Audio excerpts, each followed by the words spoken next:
네, 하나님의 은혜로 이렇게 오늘 새로운 성전에서 입당 예배를 드리게 되었습니다. 물론 지난주에 첫 예배를 드렸습니다. 그렇지만 오늘 공식적인 입당 예배는 오늘이 첫날 또 공식적인 날입니다. 입당 예배 때는 사실 많은 분을 초청하기도 하지만 저희들은 그런 많은 숫자를 초청하는 데 초점을 두기보다는 이 성전을 하나님께 올려드리는데 저희들이 마음을 두고 이 입당 예배를 준비했습니다. 그래서 이 성전이 하나님의 뜻임을 선포하고 하나님의 영광만을 위해서 이 성전을 우리가 사용하겠다는 마음으로 입당 예배를 드리게 되었습니다. 이번에 새로운 장소에서 또 성전에서 우리가 예배를 드리면서 지난 시간들을 생각해 보니까 하나님이 주신 은혜가 참 너무나 큰 것 같습니다. 요즘 개척교회 중에서 10개 중에 8개, 9개는 문 닫는다고 하는 이런 시대인 것 같습니다. 그래서 가만히 생각해보니까 저희 교회가 문 닫지 않은 것이 참 은혜인 것 같습니다. 왜냐하면은 일단 교회 이름 자체가 발음하기도 어려운 강북대학연합교회, 이런 어려운 교회 이름에다가 위치도 청년들이 찾아오기 힘든 기름역 골고다 언덕길 15분 올라가야 되는 저 구석에 있는 상가의 외진 곳에 있는 교회였습니다. 그리고 처음 개척 멤버도 한 명도 없었고 또 지금도 지역 주민도 한 명도 없는 이런 아주 특별한 교회인데 교회가 지금까지 하나님 은혜로 여기까지 오게 된 것 자체가 하나님 특별한 은혜인 것 같습니다. 하나님이 우리 교회를 이렇게 또 특별히 아름답고 귀한 장소를 주신 것은 정말 제가 말씀드리는데 이 목사가 훌륭해서 그런 게 아니고요. 우리 교회 성도들이 너무나 훌륭해서 하나님 우리 성도들 볼 때 기쁘셔서 이 장소를 주셨다는 제 마음에 확신이 왔어요. 왜냐하면은 이 젊은 청년들이 요즘 시대에 이렇게 하나님을 사랑하고 이렇게 말씀대로 살려고 몸부림치고 이렇게 신앙적으로 살려고 하는 이런 청년들이 많지 않거든요. 우리 청년들 보면 제가 봐도 감동이 되고 때로는 목사보다 낫다 싶은 청년들이 참 많습니다. 이런 젊은 청년들이 주님 앞에서 말씀으로 신앙으로 살려고 애쓰고 노력하는 모습 하나님 보시고 참 기쁘셨던 것 같아요. 그래서 우리들에게 이 귀한 성전을 주신 것으로 믿습니다. 사실 우리 교회가 이렇게 하나님의 은혜 가운데 여기까지 왔지만 앞으로 할 사명이 많겠죠. 그래서 그런 것들 좀 생각하면서 오늘 말씀을 좀 생각하기를 원하는데요. 오늘 이사야서 말씀은 첫 마디가 너희의 하나님이 이르시되 너희는 위로하라 라는 말로 시작합니다. 위로하라. 하나님이 이사야서에서 바벨론의 포로로 끌려가게 될 이스라엘 백성들에게 포로 생활에 대한 고통과 그들의 죄악을 지적하시고 이제 40장에 와서 하나님의 회복을 선포하시는 거죠. 너희들이 계속 고통만 당하는 건 아니다. 계속 포로로 있을 것은 아닐 것이다. 너희들은 회복될 것이다. 라고 위로하라고 말씀을 시작하십니다. 하나님은 시간의 주관자이시기 때문에 하나님은 앞으로 일어날 일을 다 하시죠. 그래서 바벨론의 포로로 가기 전에 이미 포로로 갈 것을 예고하시고 또 가서 다시 회복될 것을 또한 말씀하십니다. 이런 것을 보면 하나님의 때가 있다 하는 것을 우리가 알 수가 있습니다. 우리 인생에는 하나님의 때가 있습니다. 고난의 때가 있고 회복의 때가 있습니다. 어둠의 때가 있고 광명의 때가 있습니다. 고통의 때가 있고 위로의 때가 있다는 것이죠. 저희 교회도 생각해 볼 때 고난의 시간이 분명히 있었습니다. 저희 지금도 국민대 쪽에 제가 있던 교회에 있던 장소를 생각하면 참 지금도 좀 아찔해요. 어떻게 거기서 살아나왔는지. 지하 2층 창문도 없는 동아리 회의실 일주일에 매번 3군데씩 사인받아서 빌릴 수 있는 장소. 그래서 저희들이 시작했는데요. 참 많이 힘들었어요. 그리고 기름역에 있는 과거의 교회로 갔고 여기까지 왔는데 나름 힘든 시간들이 참 많았습니다. 그러나 하나님이 이제 우리가 그 모든 시간들 가운데 하나님을 섬기며 하나님 앞에 서려고 노력했을 때 하나님이 이제 위로의 시간을 주신 것이라고 생각합니다. 이렇게 아름답고 귀한 성전을 주시고 또 이 성전의 이 건물주인 주인분이 참 좋으시더라고요. 그분들이 저희 교회를 너무 돕기 위해서 애쓰시고 우리 건물주이신 분이 어제 밤에도 밤늦게 나와서 다 앞에 주차할 수 있도록 다 준비해 주시고 오늘도 이 밑에 1층에 뭐 무거운 물건을 막 옮기다가 교회 주차 때문에 손도 다치고 그러셨어요. 오늘도 원래 예배 오시려고 했는데 경조사가 있어서 멀리 가셔야 되고 못 오셨지만 하나님이 이런 것들을 통해서 위로하시고 이 좋은 장소를 주시고 하는 것이 위로라고 생각합니다. 우리 인생도 마찬가지입니다. 우리 인생에도 힘든 시간들이 분명히 있죠. 그러나 막다른 골목이라 생각하면 안 될 것입니다. 하나님은 우리가 고난의 시간이 있다면 잘 견디고 있다면 위로의 시간이 분명히 있다. 오늘 여기 성경에 보면은 하나님이 예루살렘을 위로하시는 3가지 이유를 적어 놓았죠. 첫째는 예루살렘의 노역의 때가 끝났다. 고난과 어려움의 시간들이 이제 어느 정도 시간이 채워졌다. 그리고 예루살렘의 죄악이 사함을 받았다. 그들의 죄가 크지만 하나님이 이 정도로 그들의 죄를 이제 덮어주시겠다. 그리고 예루살렘이 죄에 대한 벌을 배나 받았다. 이것은 죄에 대해서 배나 더 심하게 벌을 받았다라는 뜻이라기보다는 충분히 받았다. 이제 하나님이 그들이 이제 충분히 벌을 받았기 때문에 우상을 섬기고 하나님께 불순종하고 반역하고 말씀을 대로 살지 않고 했던 그들의 죄악이 바벨론 포로 생활 70년 이제 어느 정도 그들의 죄악이 사해졌기 때문에 이제 회복을 주시겠다고 말씀을 하십니다. 저는 그 말을 참 좋아해요. 우리 그리스도인의 삶은 막다른 골목이나 동굴이 아니라 터널이다. 여러분, 터널은 컴컴하지만 견디다 보면 출구가 있잖아요. 통과하는 거죠. 통과하는 거. 우리 인생의 고난과 어려움은 막다른 골목이 아니고 꽉 막힌 동굴이 아니고 지나가는 터널이다. 여러분, 우리가 인생에서 힘들고 어려운 시간들이 있더라도 절망하지 마시기 바랍니다. 그 시간을 잘 인내하면은 하나님 반드시 좋은 걸 주세요. 우리 교회도 힘든 시간들을 잘 견디니까 또 이렇게 좋은 시간들을 주시잖아요. 우리 인생에 고난과 어려움이 있을 때 그 하나님 앞에 겸손하게 기도하고 하나님을 의지할 때 또 성실하게 주님 앞에 살아갈 때 하나님은 그 어려움과 고난을 잘 이기게 하시고 좋은 날을 주실 줄로 믿습니다. 하나님이 믿는 자들에 대한 마음은 멸망이 아니고 구원이거든요. 언제나 멸망이 아니고 구원이죠. 자, 오늘 성경에는 하나님이 이스라엘 회복하기를 원한다고 말씀하시는데 거기에 조건이 있죠. 너희들이 회복을 원한다면 이걸 하면 좋겠다. 그게 뭐냐면 여호와의 길을 예비하라. 왜냐하면 하나님이 회복하시려면 하나님이 찾아오셔야 되고 하나님 그들 가운데 임재하셔야 되는데 그러기 위해서는 너희들이 여호와의 길을 예비하는 자가 되어야 된다. 여러분, 이 세상에도 왕이나 또 높은 사람이 오게 되면 미리 준비를 하죠. 군대에 있으면 우리 준호 형제 이런 사람 잘 알 텐데 뭐 장군이나 이런 분이 오면 막 청소도 새로 하고 다 막 정리하잖아요. 높은 사람이 오면 우리가 다 준비합니다. 길을 준비하죠. 특히 왕이 온다. 그러면 뭐 미리 왕의 행차를 위해서 땅에 웅덩이나 또 구덩이나 이런 것은 다 메꾸고 그죠? 또 높은 곳에 있으면 다 합쳐내고 다 길을 평탄하게 만들죠. 그와 마찬가지로 이것은 영적인 이야기입니다. 하나님이 우리 가운데 오셔서 회복을 주시려면 너희들이 하나님 앞에서 회개할 것은 회개하고 교만한 마음은 낮추고 더러워진 마음은 깨끗하게 하고 정결하게 하고 준비해라. 마음을 준비하라는 거죠. 한마디로 말해서 마음을 준비해라. 마음을 준비하라는 것입니다. 그래야 회복이 있다는 것이죠. 여기 3절에서 4절에 이렇게 말씀하죠. 읽겠습니다. 너희는 광야에서 여호와의 길을 예비하라. 사막에서 우리 하나님의 대로를 평탄하게 하라. 골짜기마다 도두어지며 산마다 언덕마다 낮아지며 고르지 아니한 곳이 평탄하게 되며 험한 곳이 평지가 될 것이요. 이렇게 말씀하십니다. 이스라엘 백성들은 하나님을 왕으로 대접하지 않았죠. 그래서 그들의 마음이 높아졌습니다. 그들의 마음이 어두워졌습니다. 그들의 마음이 바르지 못합니다. 그래서 하나님이 그들 가운데 오시지 않았습니다. 이제 하나님이 오시기를 원하십니다. 너희들의 마음을 준비하라고 말씀하십니다.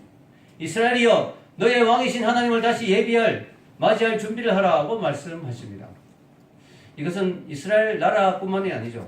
한 개인에게도 마찬가지죠. 우리가 보면은 이 말씀 아주 비슷한 말씀이 신약 성경에 나옵니다. 바로 세례 요한이 등장할 때 이 말씀이 다시 나타나는 것을 볼 수가 있습니다. 세례 요한은 자신의 사명을 뭐라고 했죠? 광야에서 길을 예비하는 자다. 내 사명은 광야에서 길을 예비하는 것이다.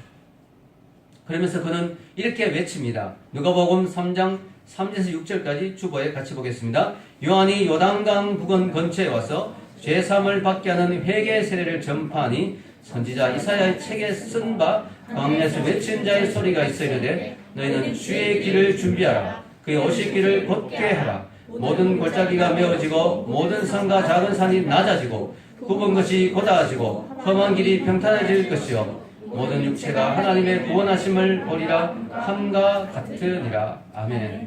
이 성경의 예언은 언제나 여러 산이 겹쳐 있는 것과 같습니다. 그죠? 멀리서 보면 산이 하나로 보이지만 겹쳐 있죠. 사실은 그것처럼 구약의 예언과 또 신약의 예언이 또 구약의 사건과 신약의 사건이 겹쳐 있죠. 구약의 이 내용은 분명히 이스라엘을 향한 말씀이지만 하나님은 신약에서 이 말씀을 다시 언급하시면서 이제 이스라엘 백성들이 회복을 위해 구원을 위해 그들의 마음을 준비했듯이 이제 왕이신 주님이 이 땅에 오시니까 너희들의 마음을 준비하라고 세례요한을 통해서 예비하는 길을 예비하라고 말씀을 하십니다.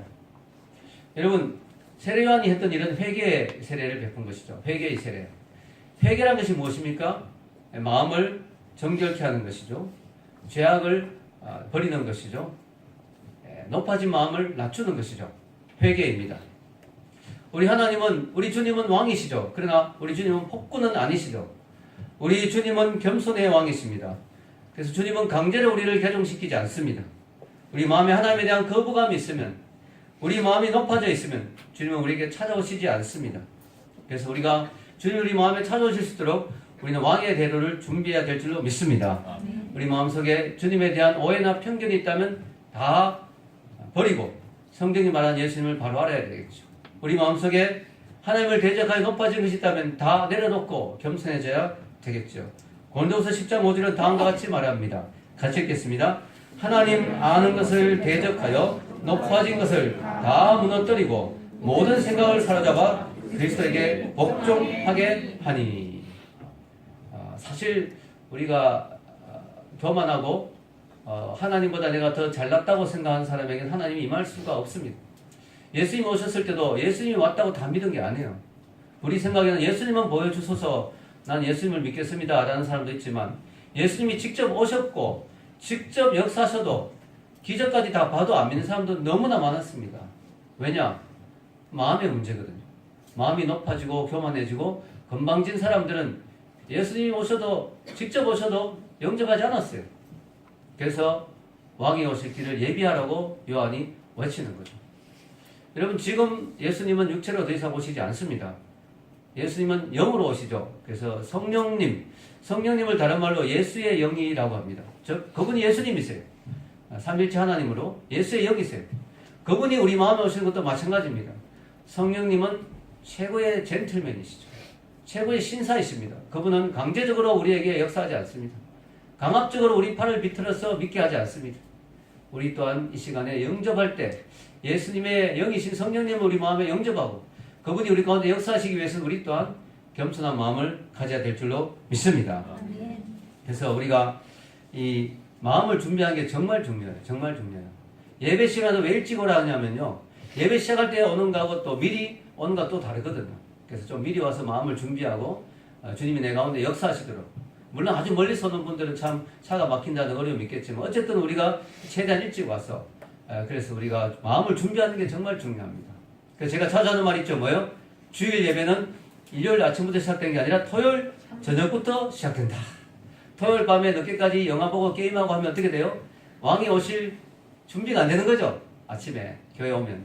여러분, 토요일 저녁부터 기도하고 마음을 정결하게 하고 준비해서 왕이 오시는, 우리가 이 교회 나왔을 때 그저 왔다가 예배당에 의자만 데피고 가서는 안 되잖아요. 우리 이곳에 와서 주님을 만나고 성령님 은혜를 체험하고 은혜를 체험하고 하기 위해서 우리 마음을 준비시켜야 된다는 것이죠. 아멘입니까? 아멘. 왕의 대로를 준비하라. 우리가 왜 이렇게 우리 마음속에 왕이신 주님을 모셔야 될까요? 그 이유는 우리 인생의 한계 때문이죠. 우리 인생이 잘나고 우리 인생이 한계가 없고 우리 인생이 모든 걸 다 할 수 있고 모든 능력이 있다면 구태여 왕이신 주님을 모시지 않아도 됩니다. 나 혼자 힘으로 살 수 있는 능력이 있는데, 그러나 그렇지 않다는 게 우리 인생의 한계 아니겠습니까? 그래서 오늘 주의 길을 예비하라고 하면서 바로 이런 말씀이 나와요. 6절에서 7절 읽겠습니다. 말한 자의 소리여 이르되 외치라 대답하되 내가 무엇이라 외치리까 하리. 이르되 모든 육체는 풀이요 그의 모든 아름다움은 들의 꽃과 같으니 푸른 마르고 꽃이 시름은 여호와의 기운이 그 위에 불미라. 이 백성은 실로 풀이로다. 아멘. 우리가 왕이신 주님을 영접하고 그분을 우리 마음에 모셔야 되는 이유는 우리 인생은 풀과 같기 때문입니다. 인생 가운데 좀 잘난 인생이 있어요. 화려한 인생. 그래봤자 풀의 꽃과 같다는 것이죠. 풀은 마르고 꽃은 시든다는 거죠. 이게 우리 인생의 약점이고 한계입니다. 우리 인생이 영원하다면 우리 스스로 살 수가 있겠죠. 굳이 우리 마음을 예비해서 하나님을 영접할 필요가 없겠죠. 그러나 그렇지 않습니다. 우리는 너무나 연약한 존재입니다. 여러분 스스로가 아시잖아요. 우리 인생은 너무나 연약한 존재입니다. 풀은 마르고 꽃은 시듭니다. 하나님을 떠난 인생은 겉으로 보기엔 멋있습니다. 풀도 싱싱할 때는 아주 파릇파릇한 게 멋있어 보이죠. 꽃도 아주 예쁠 때는 너무 아름답습니다. 그러나 풀은 마르고 꽃은 시듭니다. 그래서 우리가 인생을 살면서 말라버릴 그 나의 한계, 시들어버릴 나의 능력에 너무 의지하면 안 돼요. 너무 그것을 의지하면 안 되는 것이죠. 여러분, 오늘 성경에는요, 시들어버리고 말라버리는 풀과 꽃과 대조적으로 영원한 것이 하나 나오죠. 그게 뭘까요? 8절 읽겠습니다. 풀은 마르고 꽃은 시드나 우리 하나님의 말씀은 영원히 서리라 하라. 아멘입니다. 그래서 우리가 하나님을 의지해야 되는 이유는, 하나님의 말씀을 붙들어야 되는 이유는, 하나님의 말씀에서 소개하고 증거하는 예수 그리스도를 우리가 영접해야 되는 이유는 그분만이 영원하기 때문이죠. 그분을 의지하면 마르고 시드는 우리 인생이 영원한 생명을 누릴 수가 있게 되는 것이죠. 아멘입니까? 아멘. 그래서 그분이 우리에게 그렇게 중요한 것이죠. 하나님은 유한한 우리 인생이 무한하신 하나님과 잇대어 살 수 있도록, 시들고 마르는 우리 인생이 영원한 생명을 누릴 수 있도록 당신의 아들 예수님을 주셨습니다. 성경은 예수님을 영접할 때 우리가 영원한 생명을 누린다고 분명히 말하고 있습니다. 같이 한번 요한일서 5장 11절 읽겠습니다. 또 증거는 이것이니 하나님 우리에게 영생을 주신 것과 이 생명이 그의 아들 안에 있는 그것이니라. 아멘. 또 증거는 이것이 하나님 우리에게 영생을 주신 것과 이 영원한 생명이 누구 안에 있다고요? 그의 아들 안에 있다 하는 것을 말하고 있습니다. 예수님이 이 땅에 오셔서 우리를 위해 죽으시고 십자가에서 죽으시고 3일 만에 부활하시고 영원한 생명을 우리에게 주셨습니다. 예수님이 이렇게 분명히 약속하셨죠. 요한복음 5장 24절 읽겠습니다. 내가 진실로 진실로 너희에게 이르노니 내 말을 듣고 또 나 보내신 이를 믿는 자는 영생을 얻었고 심판에 이르지 아니하나니 사망에서 생명으로 옮겼느니라. 아멘. 영생이 영원한 생명이죠. 이것이야말로 인간이 꿈꾸고 추구하던 것 아니겠습니까? 인간은 스스로 압니다. 자신이 불같은 존재라는 사실을. 인간은 압니다. 자신의 화려함이 오래가지 못한다는 사실을. 그래서 인간들은 계속해서 찾는 거죠. 영원한 것을. 화무 10일홍이라. 어떤 예쁜 꽃도 10일 가지 못한다. 권불 10년이라. 아무리 대단한 권세도 10년 가지 못한다. 요즘 우리가 보지 않습니까? 권세자들이 하루아침에 또 감옥에 가는 모습을 보지 않습니까? 영원하잖아요. 그래서 우리 인간은 영원한 걸 찾는 것이죠. 특히 영원한 생명을 찾죠. 그 영원한 생명의 답이 어딘지 몰라서 사람들은 지금도 연구소에서 그렇게 연구를 하죠. 생명의 신비를 알기 위해서 진시황제는 불로초를 구하기 위해 사람들을 보냈죠. 그러나 그들은 답을 찾지 못했습니다. 그런데 오늘 인간의 답이 여기 있다고 이야기하죠. 예수님이 영생을 준다. 영원한 생명을 주님이 주신다고 약속했습니다. 예수님을 믿게 되면 우리는 풀같이 시던 인생이 아니라 하나님 나라 공정에 심겨진 백향목과 같은 존재가 되는 줄로 믿습니다. 하나님이 이번에 새로운 장소를 주셨는데요. 제가 이 교회 장소를 옮기면서 많은 생각을 해봤습니다. 하나님 우리 교회에 대한 계획이 있으시구나. 그 계획이 과연 뭘까? 하나님의 마음은 무엇일까? 우리 교회들 가운데는 이 옮기기 전에 자주 그런 이야기해서 목사님 최대한 밑으로 좀 더 내려옵시다. 그래서 저도 밑에 많이 알아봤어요. 근데 하나님 이 장소를 주셨어요. 오해하지 마십시오. 우리가 이사하기 싫어서 가까운 데 얻은 것이 아닙니다. 물론 이사하지 않기 위해서 저는 너무 좋지만 그러나 그것이 아니고 장소 얻는 것도 우리 마음대로 되는 게 아니더라고요. 진짜 하나님이 다른 건 다 막으시고 이 장소는 그저 주듯이 딱 주시고 이런 걸 보면서 하나님이 여기에 무슨 뜻이 있을까 생각할 때 저는 이런 생각이 듭니다. 우리 교회가 젊은 청년 대학생들을 전도하는 교회인데요. 여러분 사실 강남 쪽에 밑에 쪽에는 청년 대학생들에서 좋은 교회가 정말 많잖아요. 너무너무 많죠. 이름만 대면 알만한 교회가 얼마나 많습니까? 온누리에 퍼져 있죠. 그런데 이 강북 쪽엔 가만히 생각해 보면 청년들이 정말 은혜롭게 행복하게 신앙생활 할 수 있는 교회가 많지는 않은 것 같아요. 물론 교만일 수 있지만 청년들이 많이 모이고 청년들이 정말 은혜 누릴 수 있는 교회가 그렇게 많지는 않은 것 같아요. 그래서 강북 쪽에 이런 청년 대학생을 위한 교회가 반드시 필요하다고 저는 생각합니다. 특히 이 장소에 주신 이유는 여러분 알다시피 신호등만 건너면 CGV가 있고 성신여대가 있고 젊음의 거리죠. 젊은이들이 정말 많습니다. 이 땅에 젊은이들이 하나님을 모르고 살아가잖아요. 풀같이 시던 인생들이고 꽃같이 사라진 인생들인데 모르고 자신들의 그 젊을 때 얼마나 좋습니까? 인생에 꽃이 막 피잖아요. 이게 영원하지 않잖아요. 근데 젊을 때는 착각하거든요. 이게 영원한 걸로. 그 아름다움과 그 멋있음의 착각으로 살아가는 그 인생들에게 영원한 복음을 전할 교회가 필요하지 않는가. 그래서 하나님이 이 교회를 여기에 허락하셨다고 저는 믿습니다. 우리가 해야 될 일은 뭐냐? 왕의 대로를 준비하는 거죠. 하나님은 특히 성신여대 이 지역에, 이 젊음의 거리에 하나님이 임하기를 원하시는 것 같아요. 왕이신 주님이 찾아오기를 원하시는 것 같아요. 그걸 위해서 우리 교회를 여기 세우신 것 같아요. 우리가 해야 될 일은 왕이 오실 길을 예비하는 것입니다. 할렐루야. 왕이신 주님이 이곳에 임하실 수 있도록, 이 지역에 임하실 수 있도록, 이 땅에 임하실 수 있도록 우리 교회가 왕의 대로를 준비하는 교회가 되어야 될 줄로 믿습니다. 여러분, 왕의 대로를 준비하는 게 어려운 게 아니에요. 내가 걸림돌만 안 되면 돼요. 요즘 그리스도인이 뭐냐? 그리스도를 믿는데 가장 방해가 되는 사람이 그리스도인이에요.